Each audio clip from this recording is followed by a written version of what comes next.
Gas,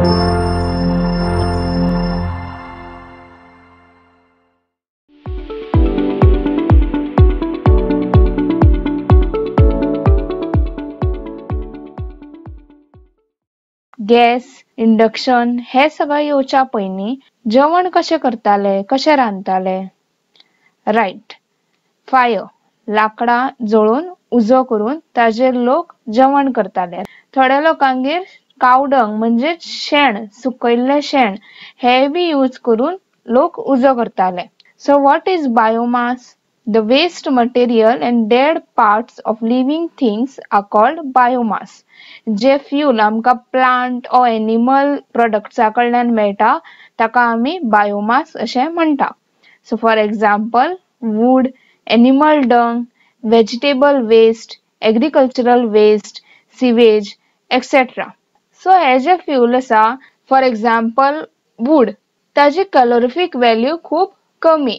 म्हणजे जर आमका चड हीट जाय जाल्यार आमका चड लाकडां जळोवची पडटा आणि चड लाकडां जळयतली जाल्यार आमका तितली झाडां जाय पडटली. प्लस लाकडां जेन्ना आमी जळयता तेन्ना स्मोक जाता, धुंवर येता.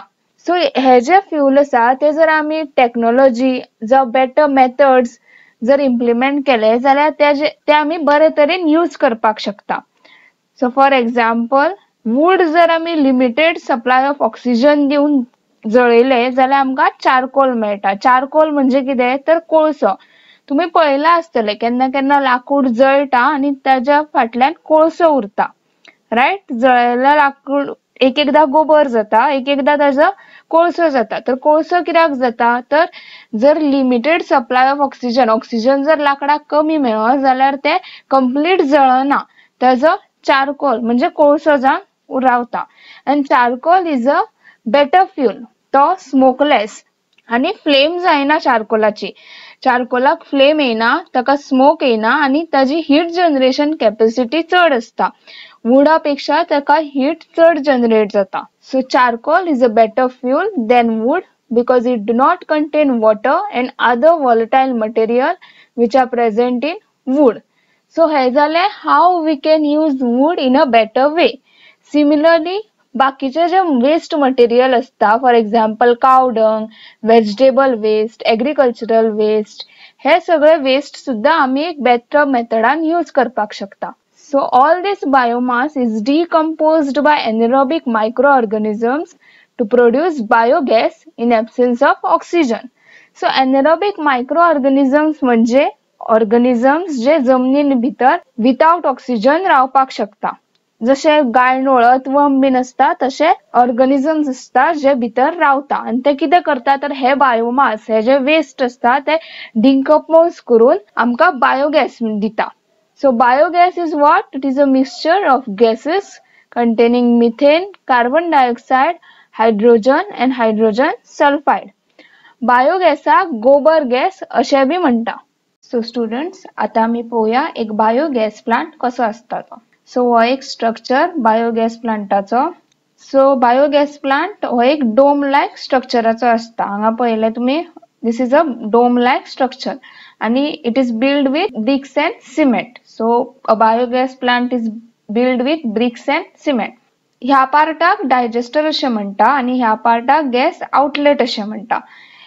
बायोगॅस प्लांटाच्या एका सायडीक मिक्सिंग टँक असता आणि दुसऱ्या सायडीक ओव्हरफ्लो टँक असता. तर हांगा कितें जाता, ही जी मिक्सिंग टँक आसा थंयसर जे कावडंग जावं कितें एनिमल वेस्ट हे सगळे उदका वांगडा मिक्स करता आणि स्लरी करता. स्लरी म्हणजे एक पेस्ट टाइप. सो ते उदकान मिक्स करता आणि मिक्सिंग टँकांतल्यान डायजेस्टरान सोडटा. Digester is a sealed chamber. Sealed chamber म्हणजे हांगासर ऑक्सिजन पावना. सो जेन्ना ही स्लरी हांगासर डायजेस्टरान येता तेन्ना ती मायक्रो ऑर्गॅनिझम्स हांगासर जे प्रेजेंट आसा, एनारोबिक मायक्रो ऑर्गॅनिझम्स, हांवें तुमकां पयलींच सांगलेलें न्ही की biomass is decomposed by the anaerobic microorganisms to produce biogas. So ते मायक्रो ऑर्गॅनिझम्स हांगा डायजेस्टरान प्रेजेंट असता. सो जी ही स्लरी हांगा डायजेस्टरान येता ती हे मायक्रो ऑर्गॅनिझम्स डिकम्पोज करता. So this decomposition procedure takes few days. ते एक एक दोन दिसांनी जायना, ताका थोडे दीस लागता आणि जेन्ना हे सगळे डिकम्पोज जाता तेन्ना गॅस जनरेट जाता. Gases like methane, carbon dioxide, hydrogen and hydrogen sulphide. So हे सगळे गॅस जनरेट जाता आणि हांगा या गॅस टँकान उरता. मागीर ते गॅस टँकांतल्यान आमी एक पायप अटॅच करून गॅस आउटलेटांतल्यान भायर काडटा. This gas is then further used for heating, lighting etcetera. So जेन्ना हे सगळे डिकम्पोज जावन गॅस जनरेट जाता तेन्ना स्लरी उरता. जी स्लरी उरता ती ह्या सायडीच्यान ओव्हरफ्लो टँकान येता आणि ओव्हरफ्लो टँकान जी स्लरी उरल्या ताका आमी मॅन्युअर ऑफ फर्टिलायझर म्हणून यूज करता. So this is how a biogas plant function. So आता आम्ही पोया what are the advantages of a biogas plant. So biogas is an excellent fuel and contains 75% of methane. It burns without smoke, leaves no recitals like ash and have a high heat capacity. So जशे आम्ही लाकडा जळयली जाल्यार कितें जाता, smoke तयार जाता. तसो बायोगॅसाचो smoke तयार जायना. तशेंच आमी लाकडा जळयले जाल्यार कितें जाता, गोबर जावं कोळसो हे सगळे रेजिड्यू उरता. पण इन केस ऑफ बायोगॅस तशें कांयच रेडिड्यू उरना. तशेंच बायोगॅसाची हिटिंग कॅपॅसिटी खूब हाय असता. Biogas is used for lightning, cooking in rural areas, while the slurry left behind is used as excellent manure rich in nitrogen and phosphorus. So village एरियान, rural एरियान कितें जाता तर थंयसर खूब एनिमल वेस्ट मेळटा न्ही. सो थंयसर बायोगॅस जो रेडी जाता तो लायटनिंग, कुकिंग हेच्या खातीर यूज करतात. आणि प्लस जे स्लरी उरतात आमी मॅन्युअर जावं फर्टिलायझर म्हणून यूज करपाक शकता, कारण तितून हाय नायट्रोजन एंड फॉस्फरस असता. So the large scale use of bio-waste and sewage material provide a safe and efficient method of waste disposal besides supplying energy and manure. So जर आम्ही हो बायोगॅस प्लांट अशे खूब सेटअप केले जावं बरे use केले जाल्यार कितें जातलें, आमकां एनर्जी बी मेळटली, बायोगॅसूय मेळटलो, प्लस आमकां ती मॅन्युअरूय मेळटले, जे उरता ते आमी मॅन्युअर ऑर फर्टिलायझरूय म्हणून यूज करपाक शकता. आणि प्लस जी आमची वेस्ट असता, जी एनिमल वेस्ट जावं vegetable waste, agriculture waste, sewage हे सगळे जे वेस्ट असता ते आमी एक बऱ्या मेथडान, सेफ मेथडान यूज करपाक शकता. सो विंड, वारे खंयसरल्यान येता? The unequal heating of the landmass and water bodies by solar radiation generates air movement. जे आमची जमीन आणि वॉटर बॉडीज आसा, वॉटर बॉडीज म्हणजे कितें तर न्हंय, दर्या हे सगळे सूर्याच्या वतान तापता आणि एअर मुवमेंट जनरेट करता. and this causes wind to blow. So हे जे वारे असता, विंड असता, तातून कसली एनर्जी असता तर kinetic energy. This kinetic energy of the wind can be used to do various works. आम्ही वेगवेगळ्या कामाक ती यूज करपाक शकता. आणि आम्ही ही कशी यूज करपाक शकता तर with the help of windmills. So what does the windmill do? The wind energy is used in windmills which converts the kinetic energy of the wind into mechanical or electrical energy. हे जी windmills असता ती आमका kinetic energy mechanical और electrical convert करून देता. So we can use them for water lifting pump. आम्ही विंडमिलाचो वो rotatory movement use करून बायनल्यान बी उदक काडपाक शकता. We can also use them to generate electricity. तुम्ही विंडमिल पयला आसतले न्ही. विंडमिल कशे असता तर एक व्हडलो स्ट्रक्चर लांब आणि वयर तेजेर एक फॅन लायल्लो असता, राइट?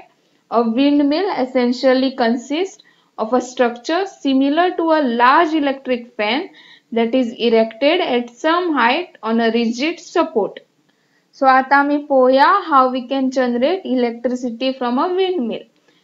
तो आम्ही फाटल्यान पयल्ले न्ही की खूब आम्ही थर्मल पॉवर प्लांट और हायड्रो इलेक्ट्रिक पॉवर प्लांटान कितें करताले तर उदकाचो मुवमेंट घेवन आम्ही ते टर्बाइन मूव जाताले आणि इलेक्ट्रिसिटी जनरेट जाताली, right? So in case of windmill कितें जाता तर वाऱ्यान ते विंडमिल मूव जाता, ते घुवता आणि the rotatory motion of the windmill is used to turn the rotor of the turbine which then generate electricity through dynamo. So the output of a single windmill is quite small. आणि जर आमका एका खयच्या commercial पर्पजाक म्हणजे इंडस्ट्रीन बी जर आमका use करपाक जाय जाल्यार आमका खूप एनर्जी जाय पडटली आणि त्या खातीर खूप विंडमिल्स जाय पडटली. So a number of windmills are erected over a large area which is called as wind energy farm. ज्या जाग्यार आम्ही खूपशी विंडमिल्स इरेक्ट करता ताका आम्ही wind energy farm म्हणता. And then the output of each windmill in a farm is coupled together to get electricity on a commercial scale. So India ranked 5th in the world in harnessing wind energy for the production of electricity. It is estimated that nearly 45,000 megawatts of electric power can be generated if India's wind potential is fully exploited. Indian इतले वारे आसा आणि ते जर आम्ही completely use केले जाल्यार आमका 45,000 मेगावॉट्स इतली एनर्जी इलेक्ट्रिसिटी मेळपाक शकता. सो इंडियन सगळ्यात लार्जेस्ट विंड एनर्जी फार्म खंय आसा तर कन्याकुमारी, तामिळनाडू. थंयसर कितली energy around 380 megawatts of electricity generate जाता.